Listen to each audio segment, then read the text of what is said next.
লিচুর বাগানে লিচু সাইজের এই নাটকের নায়িকাকে শাকিব খানের সাথে বড়ই বেমানান দেখে আর দ্বিতীয়বার গানটা দেখতে ইচ্ছে করল না। আসন্ন ঈদুল আজহায় মুক্তির অপেক্ষায় থাকা তাণ্ডব সিনেমার সম্প্রতি প্রকাশিত গান লিচুর বাগানের নায়িকা সাবিলা নূরকে নিয়ে সামাজিক মাধ্যমে এবার এমনই মন্তব্য করেছেন নাইলা নাইম। নাইলা তার ফেসবুক স্ট্যাটাসে লিখেছেন, লাগে উড়াধুরা কম হলেও 1000 বার শুনেছি, চাঁদ মামা শুনেছি তো হাজার বার, কিন্তু লিচুর বাগানে লিচু সাইজের এই নাটকের নায়িকাকে শাকিব খানের সাথে বড়ই বেমানান দেখে আর দ্বিতীয়বার গানটা দেখতে ইচ্ছে করল না।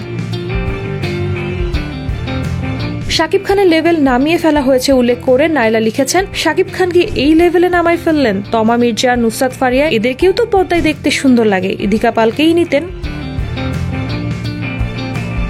নাইলা আরো বলেন, কেন শাহরুখ খান কাজল জুটি ছিল না? তারা একসঙ্গে অনেক মুভি করেছে না? কি সমস্যা হতো? তাই নায়িকার যদি অভাব পড়তো নতুন নায়িকার অডিশনই নিতেন।